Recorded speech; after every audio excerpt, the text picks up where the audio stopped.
Hello, you're watching HR TV. Today from the HR conference of People Management Forum in the Czech Republic in Prague. And my dear guest for today is Daniel Ofman. Hello, Daniel. Hi. Daniel, you're the founder and the chief consultant and management consultant of, and now correct me if I say it wrong, it's Core Quality International. That's correct, yes. Which is a company that's based on your worldwide, well-known theory of using core quadrants. Yes. Quadrants. Can you explain to our viewers briefly what your theory is based on and how are the practical applications of it? Well, the concept is very simple. It's based on that every human being has a number of qualities that he or she was born with. You know, like persistence, caring, flexibility, empathy, determination. There are hundreds of words for that. And everybody has a few of those. That's one part. But with every quality you get it has three consequences. And the first one is you have your pitfall, which is too much of your core quality. The other one is your challenge, which is the opposite of your pitfall. And the last one is your allergy, which is too much of your challenge. Well, that's in a few seconds the basic principle. And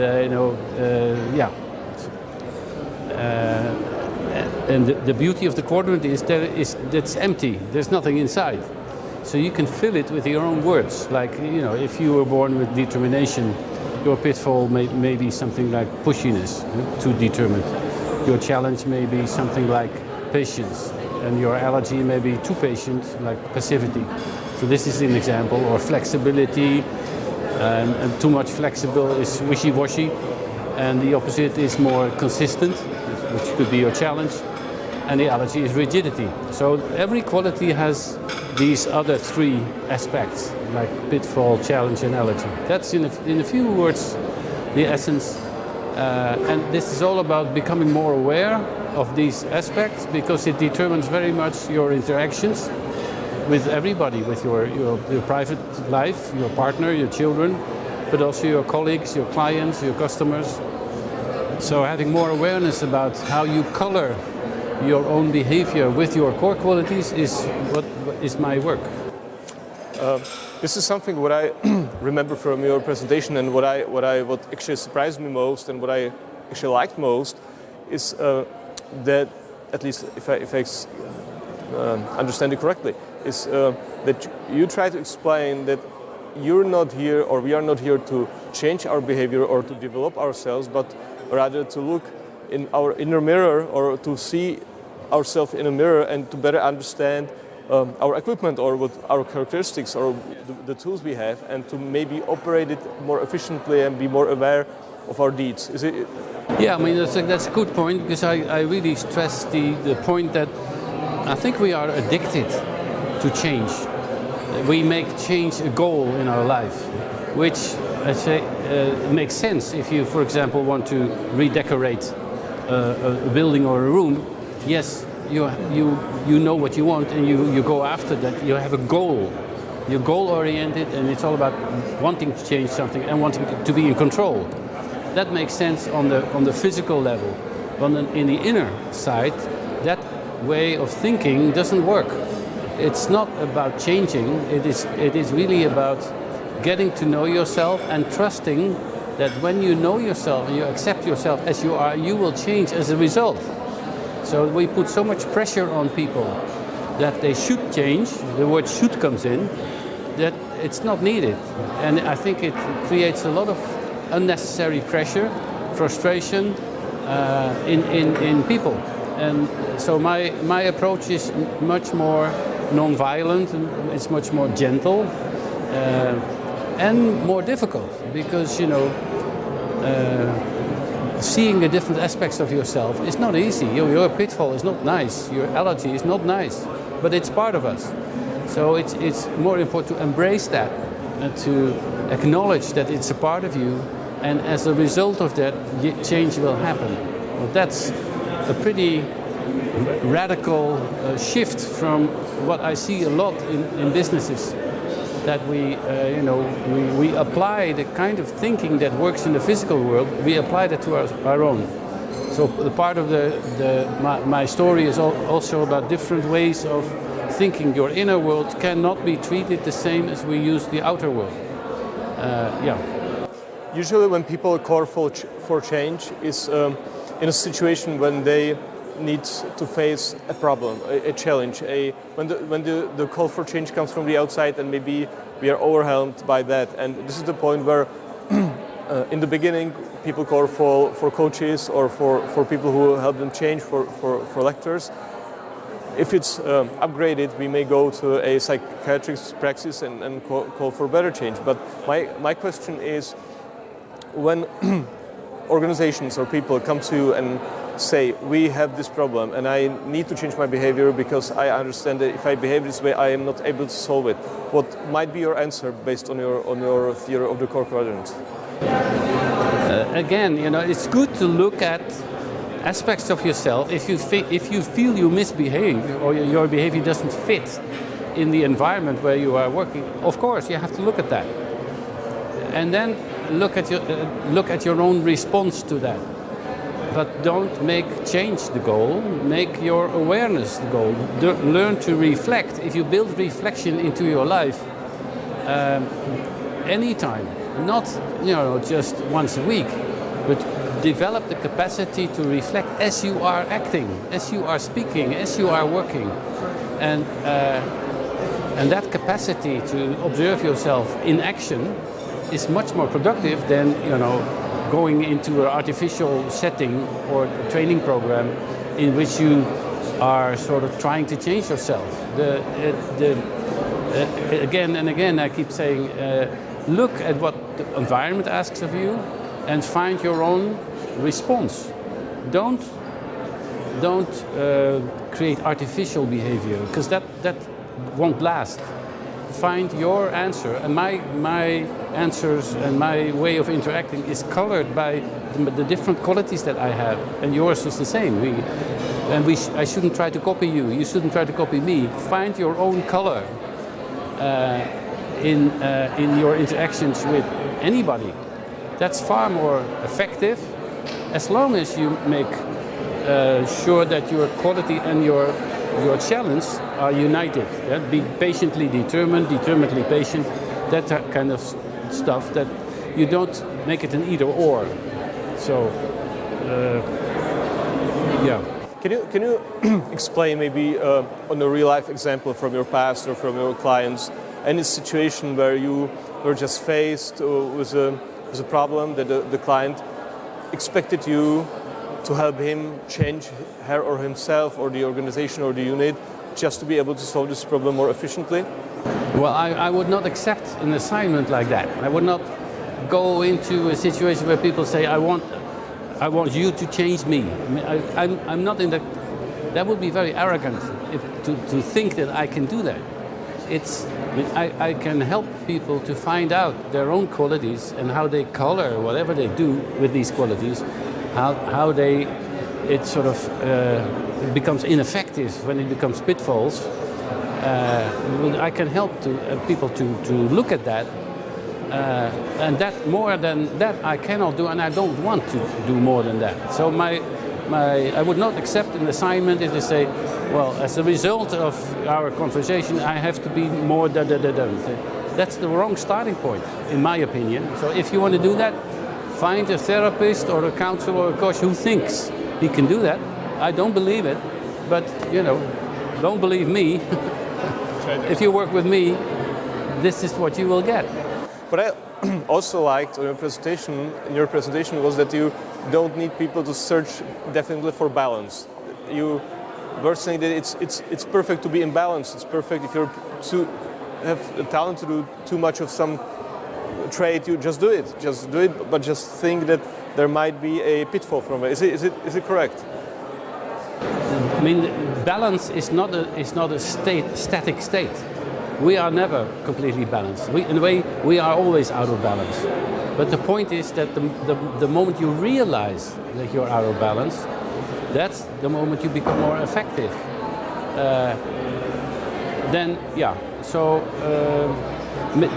Don't think that you can be in a state of being balanced all the time. That's pretty arrogant. I mean, I have never met anybody who is completely balanced. If you were all the time, I think you're enlightened. I have not met anybody who is enlightened. So nobody is perfect, but it's to discover your imperfection and use your awareness to look at what you are doing, to see how it has an impact on other people, and learn to relax more rather than push yourself. I mean, what I do encourage people to do sometimes is to imagine yourself being as you want to be. That's a useful exercise. And the moment you sort of feel that you're not very smart, that you sort of remember that image. Imagination is very important. But that's different from forcing yourself or judging yourself. It's like creating a magnet. Having an image, if I see myself being assertive and at the same time having empathy, for example, I can imagine myself being like that. Make that image sort of come alive. And the moment you feel you're out of balance, the moment you reconnect with that image, you come much closer to being more balanced. Can you explain the concept of allergy in your quadrant and its usefulness in different situations? You were describing the two partners leading an organization being quite alike, maybe. Can you explain to our viewers the importance of the concept of allergy? Yeah, the allergy is in a way the most fascinating part of the quadrant, because it's the one part that we have the least awareness about. But it's also the part of us that triggers the strongest emotions. I mean, your allergy is the thing you dislike, you have judgments about, you despise in other people. And it usually, as I mentioned in the presentation, your problem is not your pitfall. If you are determined and you know you're sometimes pushiness is not your problem. Your problem is your allergy. If you are allergic to passivity, that will trigger your pushiness. So become aware of the thing you hate the most, because it has the greatest impact in how your behavior becomes ineffective. And this works on an individual level, and it works very much on a collective level as well. I mean, I see all those organizations, for example, working on cultural change, having no awareness about the collective allergy. And the biggest problem in any culture is the collective allergy. It's the thing we hate the most, because that prevents us from developing what we need. And the lack of awareness I find just mind-blowing. I just don't understand why in so many organizations, whether it's a school or a hospital or a production facility, that on management levels people don't invest more in identifying what is our collective allergy. Because one way to do that, I sometimes ask people, what is the fastest way to be thrown out? What do you have to do in this organization to immediately be thrown out? Obviously, that's the case when you hit collective allergy. It's not supposed to be there. It has to be eradicated. It is what you judge, what you don't want, what you're fighting all the time. And anybody who shows that behavior is in trouble. But at the same time, that very sort of allergic behavior that you use is too much of your challenge. That connection is hardly ever made. So it's easy to say, we all need to be more, for example, more business oriented. Which of course sounds like a solid idea. If you're too business oriented, you can become ruthless or cold. So the moment somebody comes in and in an organization says, well, you have to develop more business orientedness, the person that comes will be blamed for being cold and ruthless. You will trigger the collective allergy the moment you show the behavior that we want. That is just so, in a way, it's very funny. But it's also painful. I mean, the people you need the most are the people who have the hardest time and have the greatest possibility to be thrown out. So you often see that. You know, we hire a new person in there for the department because he exactly brings in the thing that we need. But if it's a little bit too much of that, he triggers the collective allergy. And if you have no awareness about that, cultural change is a myth. Nothing will change.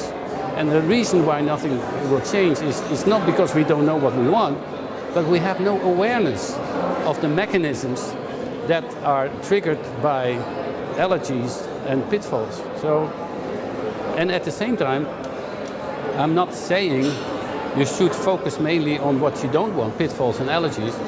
My message is focus on what you want to keep, your qualities, what you want to use, and focus on what you want to add. Don't focus on the negatives, focus on the positive, because what you pay attention to is growth. If you pay attention to your allergies will grow. If you pay attention to pitfalls grow. So, but the same is true for your qualities and your challenges. If you pay attention, it will grow. So it's just a matter of what you are, where you pay your attention to. So this is also a part of the story. I like the example you also mentioned during your presentation about your work with a Swedish company, and at a time when you asked them what is the biggest allergy to them, they anonymously answered that it was Ibrahimovic, yes. And why was it in this strict? Why did it raise such high emotions in them? Because it's funny. This is the person who hits the collective allergy in a tremendous way, and at the same time they admire him because he has this quality that they know they need, but a little bit too much. Immediately from admiration, like they admire him, but they also hate him. So this was such a beautiful example of a simple individual who exactly represents this thing that we know. They know that what they want, they know what they need to be more decisive, to be more, take more risks, stick out your neck, that kind of stuff. They know that. But what keeps them from doing that is this allergy of, making yourself fantastic and sort of playing almighty God yourself. That's not done in that sort of environment. It was just a nice example because it was so fast. Before they could speak, we didn't need an hour to discuss that. I said, what? I think I asked, who represents the thing you dislike the most as a nation, as a collective? And boom, and there it was. It doesn't always go that fast, but I just had to laugh. It was so easy. And so on the collective level, for example, I had another group that said our collective quality is we all take care of ourselves. We're very good at taking care of ourselves. Our pitfall is we only take care of ourselves. Our challenge is to take care of each other. Here you have 3 aspects of your quadrant. Within a few minutes, it says, okay, so you're saying our challenge is that we take care of each other. Is that really what you want? So it's not difficult to identify what we need. But then the allergy comes in. The first one who does that will trigger that allergy. Again, the same story, collectively, individually, and sometimes it's easier to start with cultural quadrants or team quadrants because you're applying the concept not directly on yourself, but on something outside yourself. And you learn the language of the quadrant by applying it to something which is less close to yourself. So that can be a handy strategy, not always, but especially if you have an environment where it's not very safe. To start with personal qualities can be sometimes one step too fast. And then I start with team quadrants or departmental quadrants. And then people very quickly start saying, hey, wait a minute, this also works for me. and they make the connection themselves. So I use it in so many different situations. And the funny thing is the result is always, it inspires people. I never have had a negative experience applying core quadrant in groups, in individuals, because the main focus is to let's look at what's okay in yourself, let's look at what's okay in us, and let's see how we can make it even more fun by adding the challenge to it.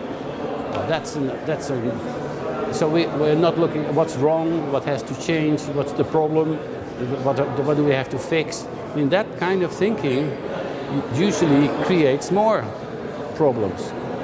So it's not problem solving.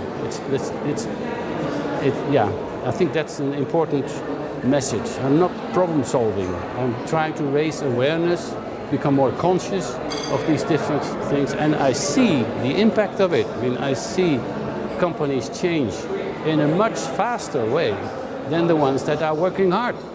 That's this driving force in us that we are addicted to change. We are addicted to being in control, which is fine if you talk about projects, but people are not projects. And that requires a different approach. So let's not mix up what works in the outer world, and that's why I often describe it as different planets. You have the inner planet, you have the outer planet, and I often see that we apply what works outside, we apply it to our inner world, and then I say no, that's a different planet. So become more sort of trilingual. Learn to speak the languages of the inner world, of the outer world, and of the world of relationships. So and the quadrants are an ideal tool for that. And of course the goal is not, in the end, the goal is not that everybody knows their quadrants. For me, I always say the world is not waiting for people who know their core quadrants.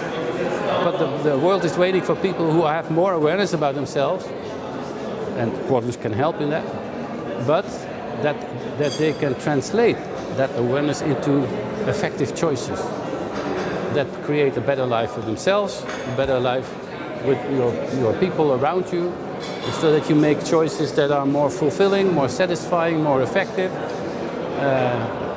And the quadrant in itself is a tool, and can sometimes be treated very superficially, and it can be very deep. It can be a very deep experience to really connect with the things that you become aware of, that makes you the beautiful side of yourself.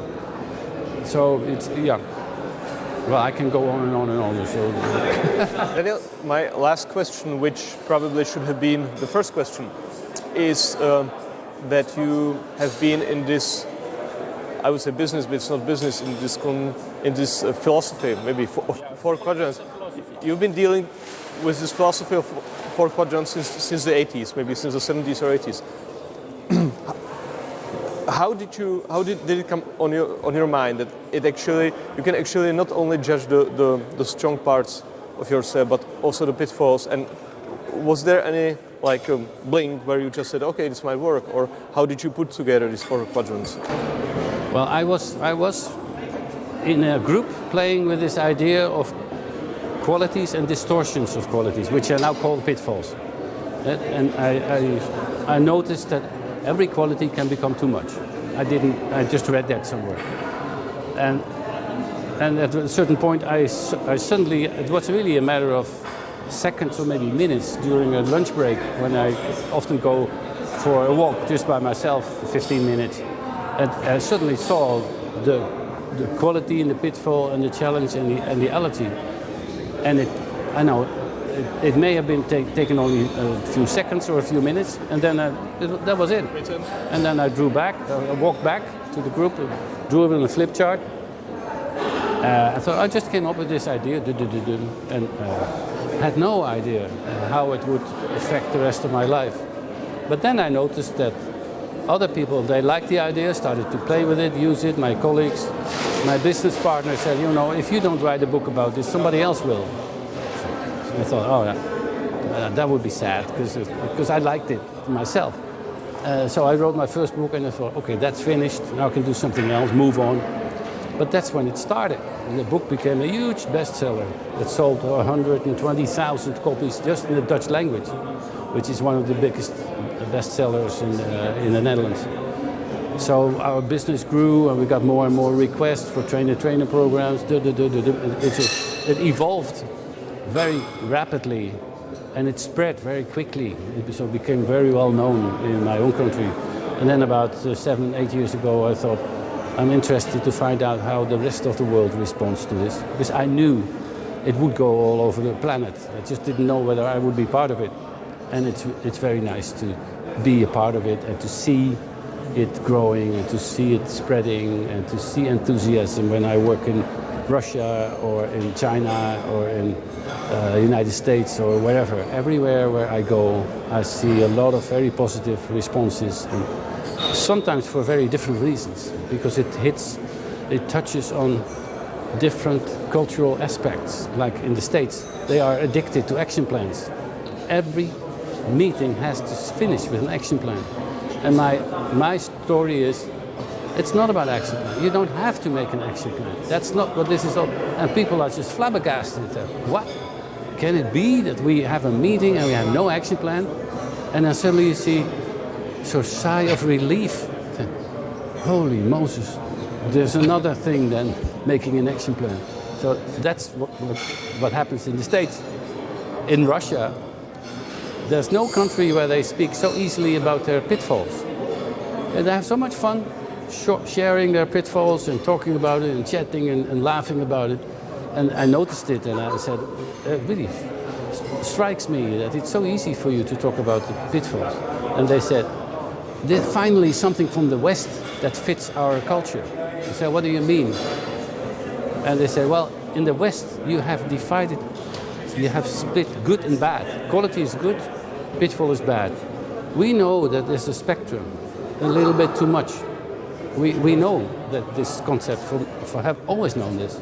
So that's also why we sometimes, we drink too much vodka, we get drunk. It's simply a bit too much of something good. So for them it's not a big deal. So it makes them laugh about it. So the very different responses in different cultures, but always nice. And it's I always like it. So it hits something that fits with their heritage. Which is universal. It is. That's why I said, I did not invent the core quadrant. It's a universal principle. I just happened to give it words so that it's more easy accessible.